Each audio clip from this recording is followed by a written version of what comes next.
वल्लाहु जअल लकुम मिन अनफुसिकुम अज़वाजा,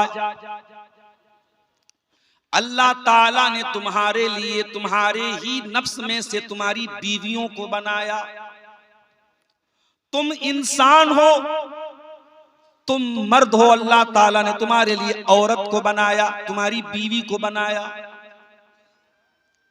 इस दुनिया में अगर मर्द अकेला है तो बहुत बड़ी नेमत से महरूम है।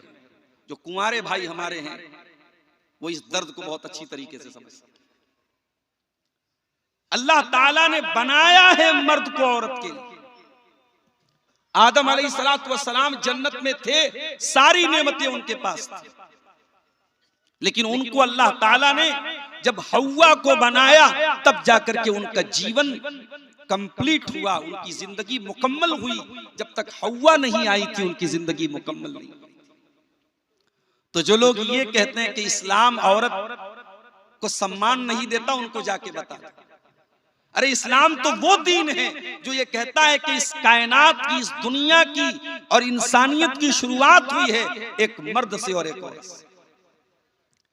इसीलिए अल्लाह के प्यारे नबी अपने हर खुतबे में कुरान की 3 आयतों को पढ़ा करते थे। उन 3 आयतों में से एक आयत सूरह निसा की भी आप पढ़ते थे, जिसमें अल्लाह ने फरमाया, या अय्युहन्नासुत्तकू रब्बकुम अल्लज़ी खलक़कुम मिन नफ्सिन वाहिदा, ऐ लोगों डरो अपने परवरदिगार से, डरो अपने रब से जिसने तुमको एक जान से यानी आदम से पैदा किया।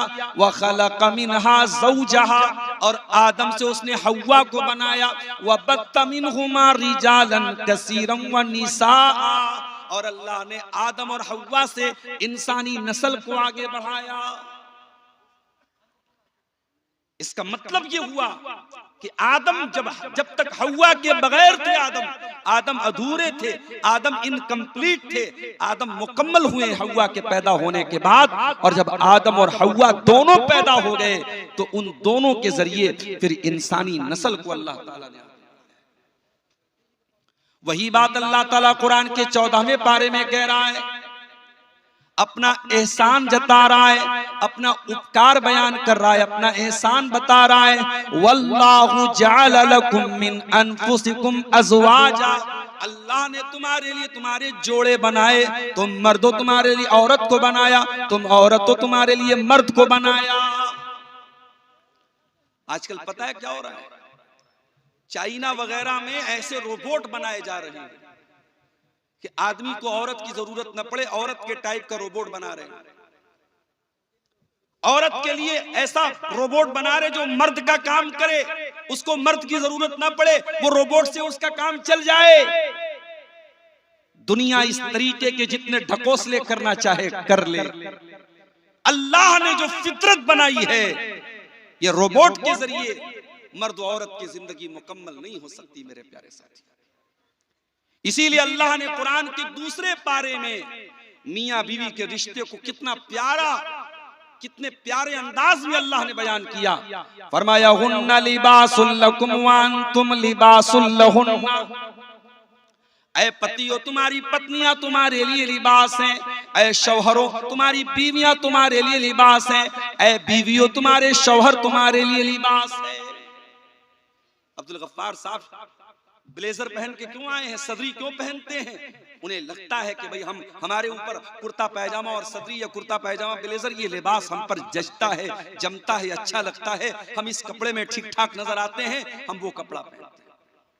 हमारा नौजवान बेचारा वो टी शर्ट क्यों पहनता है, वो जींस की पैंट क्यों पहनता है, कोई औरत वो साड़ी क्यों पहन रही है, वो जो है सलवार और कमीज क्यों पहन रही है? इंसान लिबास वो पहनता है जो लिबास उसको अच्छा लगता है, उसमें वो खूबसूरत नजर आता है। अल्लाह ने फरमाया, हुन्ना लिबासुल लकुम व अंतुम लिबासुल लहुन्ना, मर्दों के लिए शौहर के लिए बीवी लिबास है और बीवी के लिए शौहर लिबास है। इसका मतलब ये हुआ कि दोनों एक दूसरे को सुंदर बनाते हैं। अगर शौहर की जिंदगी से बीवी को निकाल दो, बीवी की जिंदगी से शौहर को निकाल दो, उनकी जिंदगी बदसूरत हो जाएगी, उनकी जिंदगी की सुंदरता खत्म हो जाएगी, उनकी जिंदगी की ब्यूटी खत्म हो जाएगी। हुन्ना लिबासुल लकुम व अंतुम लिबासुल लहुन्ना, ऐ शौहरो तुम्हारी बीवी तुम्हारे लिए लिबास है, ऐ बीवियों तुम्हारे शौहर तुम्हारे लिए लिबास है। कभी गौर करना मेरे भाइयों, चंद दिनों की शादी के बाद पति पत्नी के बीच में जो प्यार होता है, जो मोहब्बत होती है, सारी जिंदगी माँ बाप के साथ बच्चा रहता है वो मोहब्बत नहीं होती, बहन के साथ भाई रहता है वो मोहब्बत नहीं होती, भाई भाई के साथ रहता है वो मोहब्बत नहीं होती, जो 1 महीने की शादी के बाद हो जाती है। 1 महीना शादी का गुजरता है, लड़का अररिया का रहने वाला है, कटिहार का सीमांचल का रहने वाला है, उसकी नौकरी लग गई गल्फ में, सऊदी में, कुवैत में, दुबई में नौकरी लग गई। लड़का नौकरी के लिए बाहर जा रहा है, टिकट बन गया, वीजा आ गया, लड़के ने बैग पैक किया, जैसे ही घर के बाहर जाने लगा, उसकी बीवी, जिसको उसके घर में आए सिर्फ 1 महीना हुआ है, बीवी लिपट करके रोने लगती है।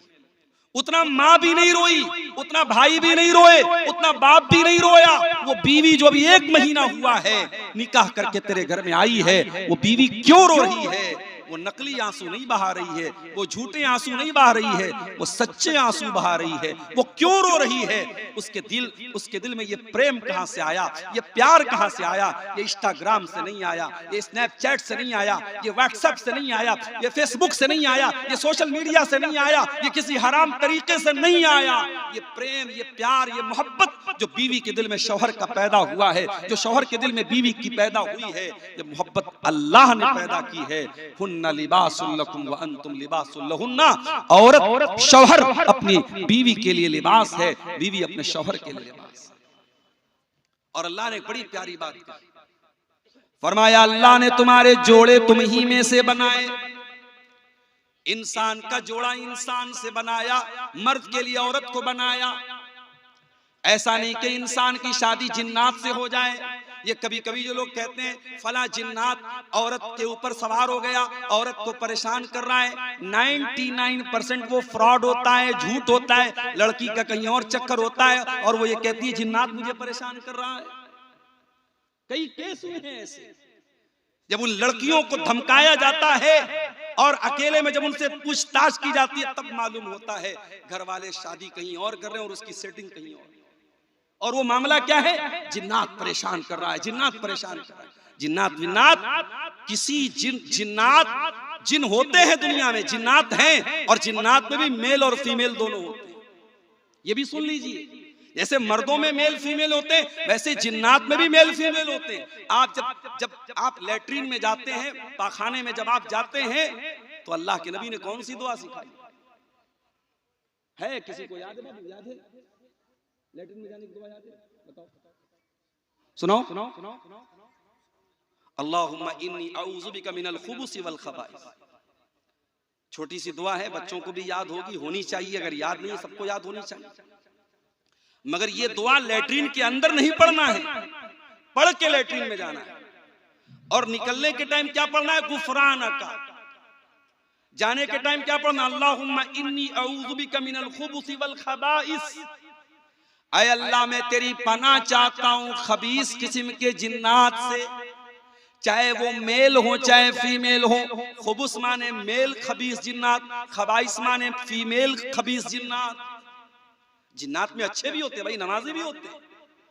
एक मौलवी साहब बेचारे मस्जिद में रात में सोते थे, और जहां पे मुसल्ला रहता था, मेहराब रहती थी, वहीं पे जाके वो सो जाते थे। सुबह उठते थे तो बेचारे देखते थे किनारे पड़े हैं, सोचते थे यार मैं रात में बीच में सोया था, सुबह में किनारे कैसे चला गया। रोजाना होता क्या था कि जिन्नात रात में तहज्जुद पढ़ने आते थे और मौलवी साहब को उठा के किनारे कर देते थे। और मौलवी साहब बेचारे समझ नहीं पाते थे, वो फिर रोजाना वही सोते थे। तो एक दिन उनकी नींद खुली तो जिन्नात का कोई सरदार था, उसने आया, उसने कहा भाई साहब जगह बदल दो वरना हम तो बहुत मारेंगे तुमको, तुम हमारी नमाज पढ़ने की जगह क्यों लेट। तो डर गए, रात में कौन आ गया मस्जिद के अंदर। तो जिन्नात होते हैं, अच्छे भी होते हैं, नमाजी भी होते हैं, लेकिन जिन्नात में जो खबीस किस्म के जिन्नात होते हैं उनको शैतान कहते हैं। लेकिन जिन्नात के अंदर जो मेल होते हैं और जो फीमेल होते हैं उनका रिलेशन उन्हीं से बनता है। जिन्नात में से कोई मेल इंसानों की फीमेल के साथ रिलेशनशिप नहीं बना सकता, ये सिस्टम ही अल्लाह ने नहीं बनाया। वल्लाहु जअल लकुम मिन अनफुसिकुम अज़वाजा। अल्लाह ने तुम्हारा जोड़ा तुम ही में से बनाया, इंसान का जोड़ा इंसान में से, जिन्नात का जोड़ा जिन्नात में से, जानवर का जोड़ा जानवर में से। एक एहसान तो अल्लाह ने ये किया, हमारा जोड़ा बनाया। अल्लाह ने मेल के लिए फीमेल को बनाया, मर्द के लिए औरत को बनाया, महिला के लिए पुरुष को बनाया, पुरुष के लिए महिला को बनाया। वल्लाहु जअल लकुम मिन अनफुसिकुम अज़वाजा व जअल लकुम मिन अज़वाजिकुम बनीना व हफ़दा। और अल्लाह ताला ने जब तुमको बीवी अता फरमाई, जब तुमने निकाह कर लिया, जब तुमने शादी कर ली, तो तुम्हें तुम्हारी बीवी से अल्लाह ताला ने औलाद दे दी, बनीना बेटे दे दिए, औलाद दे दी, छेले दे दी, मैं दे दी। क्या बोलते, छेले और मैं बोलते ना। तुमको छेला छेली दे दिए, छेले और मैं दे दिए, लड़का लड़की दे दिए। वह हफदा, और फिर उस औलाद की औलाद दे दी। बेटा अगर है, बेटे की औलाद क्या बोलते हैं शेरशाबादी में, बेटे की औलाद पोता पोती बोलते हैं। कर्नाटक में पौत्रा पौत्री बोलते हैं, कहीं उधर पंजाब हरियाणा में छोकरा छोकरी बोलते हैं। अलग अलग लैंग्वेज है भाई। हमारे बनारस में लड़का लड़की बोलते हैं, पोता पोती बोलते हैं। और बेटी की औलाद को क्या बोलते हैं, नाती नतनी या नवासा या नवासी। तो तुमको ये नवासे नवासी कैसे हुए, तुम्हें पोते कैसे, तुम दादा कैसे बने, तुम नाना कैसे बने, तुम दादा बाद में बने, तुम नाना बाद में बने, पहले तुम शौहर बने। जब तक तुम शौहर नहीं बने, तुम्हारी मैडम जी तुम्हारे घर में नहीं आ गई, तुम्हारी श्रीमती जी, तुम्हारी अहलिया, तुम्हारी बीवी, जब तक वो तुम्हारे घर में नहीं आई, न तुम बाप बने, न तुम दादा बने, न तुम नाना बने। अगर दादा बने, नाना बने, तुमको औलाद मिली, तुमको बेटे मिले, तुमको बेटियां मिली, अल्लाह कह रहा है तुम्हारी बीवी से मिली। इसलिए बीवियों की कदर करो मेरे प्यारे साथी। उनको नौकरानी मत समझो, उनको जानवर मत समझो, उनको गुलाम मत समझो। अल्लाह ने तुम्हारी नस्ल को आगे बढ़ाने के लिए तुम्हारी बीवियों को बनाया है। अगर ये औरत तुम्हारी जिंदगी में ना आए, तुम्हारी नस्लें आगे नहीं बढ़ सकती। न तुम बाप बन सकते हो, न दादा बन सकते हो, न पुत्र न नाना बन सकते हो। तुम्हें औलाद अगर मिली है तो इन्हीं बीवी से मिली। औलाद अल्लाह की बहुत बड़ी नेमत है मेरे साथी। ये औलाद इतनी बड़ी नेमत है, जिसकी शादी के 4-5 साल हो गए और घर में कोई बच्चा नहीं है, उस औरत से जाके पूछो वो कितनी बेबसी महसूस करती है जब लोग उसको ताना मारते हैं, अरे इसकी शादी को 5 साल हो गए, इसको अभी तक बेटा नहीं हुआ। औरतें ताना मारती, उस आदमी के ऊपर लोग सवाल उठाने लगते हैं, अरे तेरी शादी को 5 साल हो गए, तुझे औलाद क्यों नहीं हो रही। वो बेचारा सफाई देता है, नहीं मेरे अंदर कोई कमी नहीं है, डॉक्टरों की सारी रिपोर्ट क्लियर है, मेडिकल की सारी रिपोर्ट क्लियर है, डॉक्टर कह रहे हैं बस अल्लाह की मर्जी है, तुम्हें औलाद हो सकती है। ये औलाद कितनी बड़ी नेमत है। उस इंसान से पूछो जिसके घर में बच्चे नहीं हैं, जिसके आंगन में बच्चों की मुस्कुराहट नहीं है, जिसकी गोद में कोई बच्चा नहीं है, उस औरत से जाके पूछो, उस आदमी से जाके पूछो। उसके पास अच्छा सा घर है, उसके घर में कमरे की कमी नहीं, उसके घर में बिस्तर की कमी नहीं है, लेकिन उसके घर में सब होने के बावजूद भी कुछ कमी महसूस हो रही है, कुछ अधूरापन महसूस हो रहा है, बच्चे नहीं है उस घर में। औलाद बहुत बड़ी नेमत है मेरे प्यारे साथी। इसीलिए अल्लाह ताला कुरान के 15वें पारे में कहता है, अल मालु वल बनून ज़ीनतुल हयातिद दुनिया वल बाक़ियातुस सालिहातु खैरुन इंदा रब्बिका सवाबन व खैरुन अमला। ऐ मेरे बंदो, माल और औलाद ये दुनिया की खूबसूरती है, दुनिया की जिंदगी की जीनत है, दुनिया की सुंदरता है, दुनिया का आकर्षण है, दुनिया की ब्यूटी है। अगर दुनिया के अंदर से माल को निकाल दो, औलाद को निकाल दो, दुनिया आपके लिए बेरंग हो जाएगी, ब्लैक एंड व्हाइट हो जाएगी।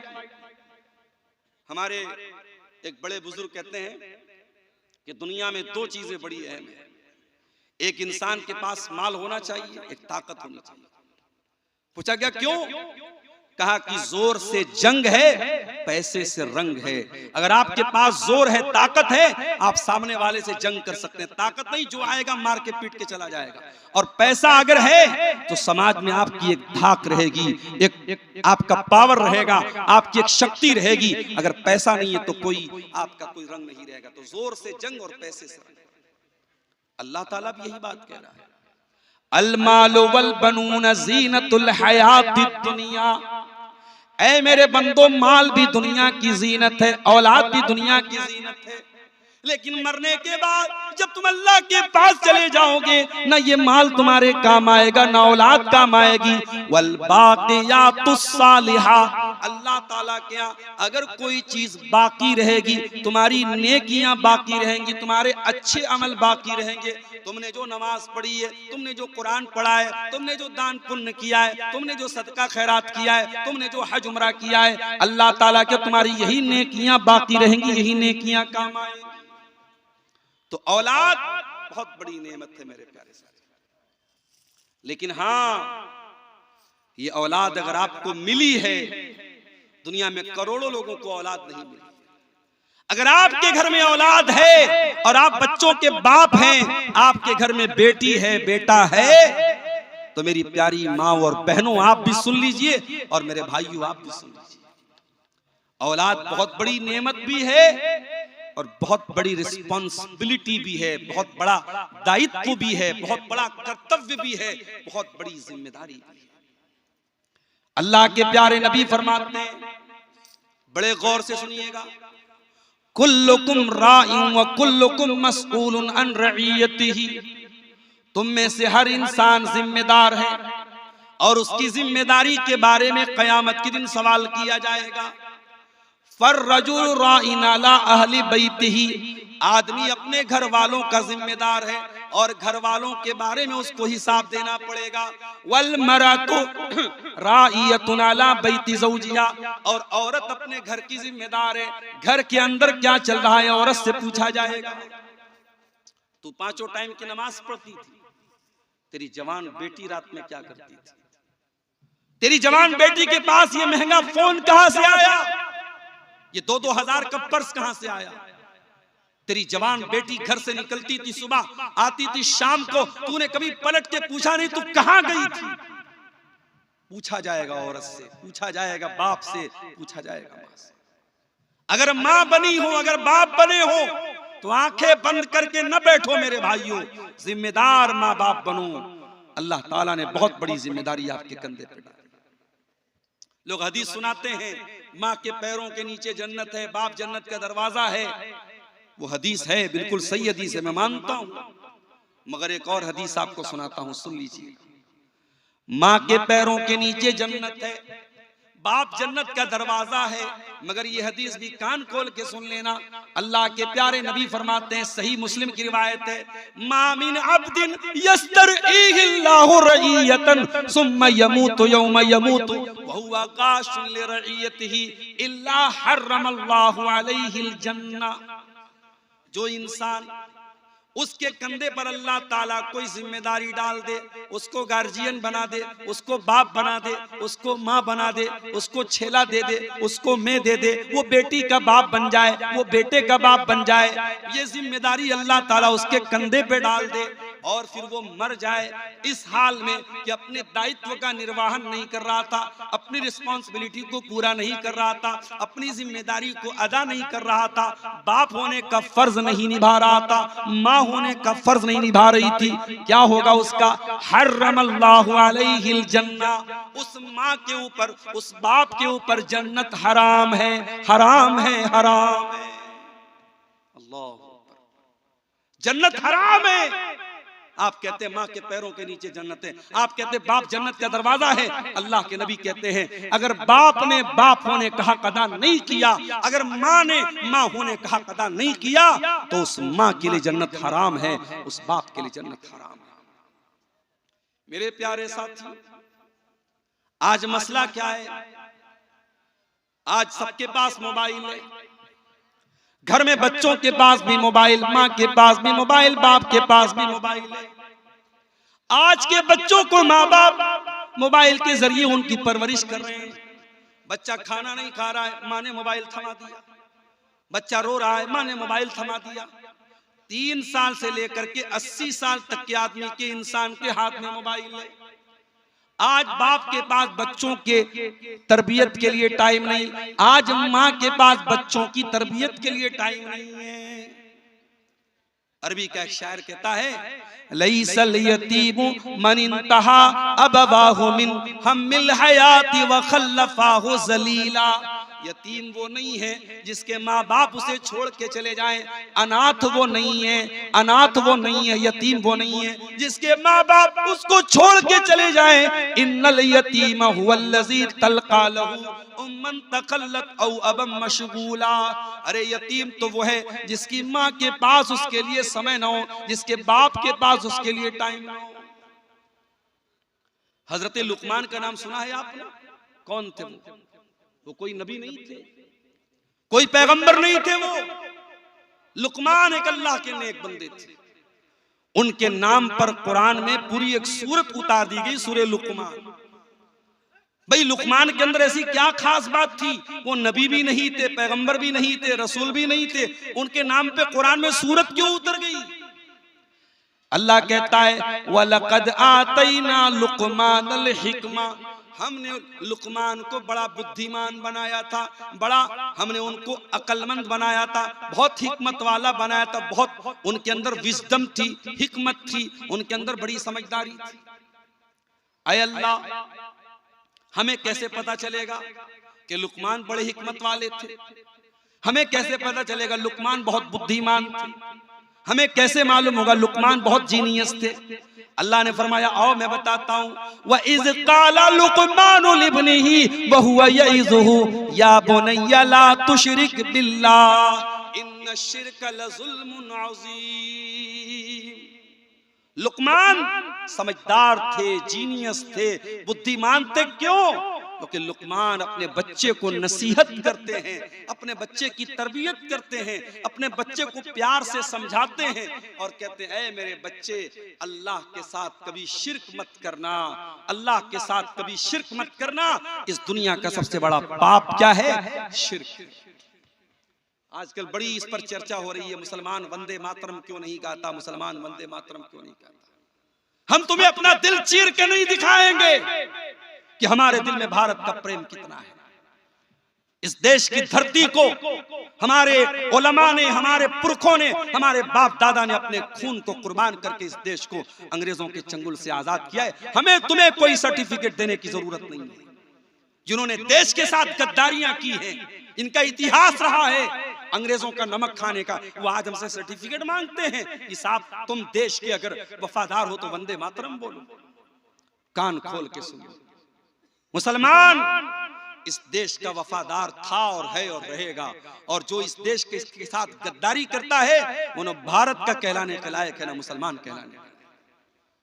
मुसलमान का इतिहास वफादारी से भरा हुआ है। लेकिन हाँ, मुसलमान हर कंकर को, हर पत्थर को, हर पानी को, हर पहाड़ को रब मानने वाला नहीं है। मुसलमान एक रब को मानता है। मुसलमान नमाज पढ़ता है, 5 टाइम की नमाज में 17 बार वो अल्लाह के सामने ये कमिटमेंट करता है, ये इकरार करता है, इय्याका नअबुदु व इय्याका नस्तईन। ऐ अल्लाह, हम उपासना करते हैं तो तेरी करते हैं, हम पूजा करते हैं तो तेरी करते हैं, हम मुश्किल कुशा मानते हैं तो तुझको मानते हैं, हम संकट मोचक मानते हैं तो तुझको मानते हैं, हम बीमारी से शिफा देने वाला मानते हैं तो तुझे मानते हैं, हम औलाद देने वाला मानते हैं तो तुझे मानते हैं। इय्याका नअबुदु व इय्याका नस्तईन। ऐ अल्लाह, हम मदद मांगते तो तुझसे मांगते हैं, हमें देने वाला तू है, हमारी पूजा और इबादत के लायक तू है। वंदे मातरम का मतलब ये होता है, भारत की माता मैं तेरी वंदना करता हूं, मैं तेरी इबादत करता हूं। मुसलमान भारत की इबादत नहीं करता है। मुसलमान का अकीदा क्या है? मैं तेरी मोहब्बत में गिरफ्तार हूं, लेकिन मैं तेरी मोहब्बत में गिरफ्तार हूं, लेकिन मैं तुझको खुदा समझूं ये इम्कान नहीं है। ऐ भारत की सरजमीन, हम तुझसे बहुत प्रेम करते हैं, बहुत प्यार करते हैं। मैं तुझसे प्रेम तो करता हूँ, मैं तुझसे प्यार तो करता हूँ, लेकिन ऐ भारत, मैं तुझको अपना रब मान लूं, मैं तुझको अपना खुदा मान लूं, ये नहीं हो सकता। मैं ला इलाहा इल्लल्लाह का कलमा पढ़ने वाला हूँ, मैं एक अल्लाह के सिवा किसी और को अपना रब नहीं मान सकता, किसी और को अपना खुदा नहीं मान सकता।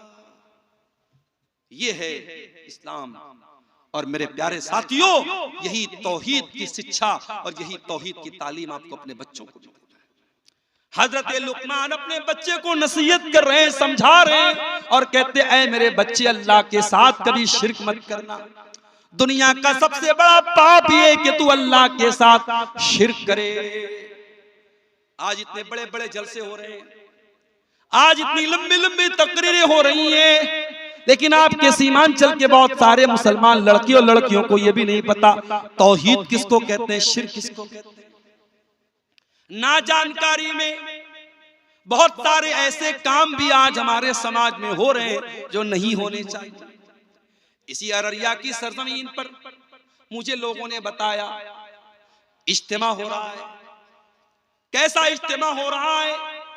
तबलीगी जमात के लोगों का इज्तिमा हो रहा है। क्या हो रहा है उसके अंदर? कभी आप गौर कीजिएगा, उस तबलीगी जमात के इज्तिमा में कभी तौहीद पर बात नहीं होगी, कभी अकीदे पर बात नहीं होगी, कभी शिर्क को शिर्क नहीं कहा जाएगा, कभी बिदअत को बिदअत नहीं कहा जाएगा। उसने सिर्फ मीठी मीठी बातें बताई जाएंगी। नमाज पढ़ो, छोटों से प्यार करो, बड़ों का एहतराम करो, सच बोलो, वादा खिलाफी मत करो। मीठी मीठी बातें बताई जाएंगी, कड़वी बात कोई नहीं बताई जाएगी। माफ करना मेरे प्यारे साथियों, इस्लाम सिर्फ मीठी मीठी बातों का नाम नहीं है। इस्लाम में कड़वे प्याले भी आपको पीने पड़ेंगे। इस्लाम सिर्फ ये नहीं सिखाता है कि तुम अखलाक को अच्छा कर लो, तुम नमाज को पढ़ लो। इस्लाम ये भी कहता है तुम शिर्क मत करो, तुम बिदअत मत करो, तुम अल्लाह को छोड़ के किसी और के दर पे ना जाओ, तुम अल्लाह का दर्जा किसी और को ना दो, तुम नबी का दर्जा किसी और को। और तबलीगी जमात के इज्तिमा में बहुत सारे ऐसे अज़कार भी बताए जाते हैं जो बिदअत पर मुश्तमिल होते हैं, गलत होते हैं, फर्जी होते हैं, और उनको अवाम में फैलाया जाता है, प्रमोट किया जाता है। और अफसोस की बात है कि आपकी शेरशाबादी बरादरी में और आपकी अहले हदीस जमात में इस तरीके के तबलीगी इज्तिमा को प्रमोट किया जाए और अहले हदीस अफराद वहां पर बुलाए जाएं, ये बिल्कुल भी मुनासिब नहीं है। हम किसी के साथ कोई तासुब नहीं रखते, मगर हाँ मेरे प्यारे साथियों, हम जिस मनहज पर हैं, जिस अकीदे पर हैं, हम किताब और सुन्नत के जिस प्लेटफॉर्म पर हैं, उसका तकाजा यही है कि जहां से बिदअत को प्रमोट किया जाए, जहां से गलत चीजों को प्रमोट किया जाए, हम ऐसी तमाम चीजों का बाइकॉट करते हैं। और इसलिए ऐसे इज्तिमा की हम अपनी मस्जिदों में अगर इजाजत दे रहे हैं, अपने मदरसों में अगर हम इजाजत दे रहे हैं और अपने नौजवानों को उस तरीके के इज्तिमात में हम भेज रहे हैं, तो ये बिल्कुल भी मुनासिब नहीं है। हमें और आपको इससे सचेत रहना चाहिए। नबियों ने यही काम किया है।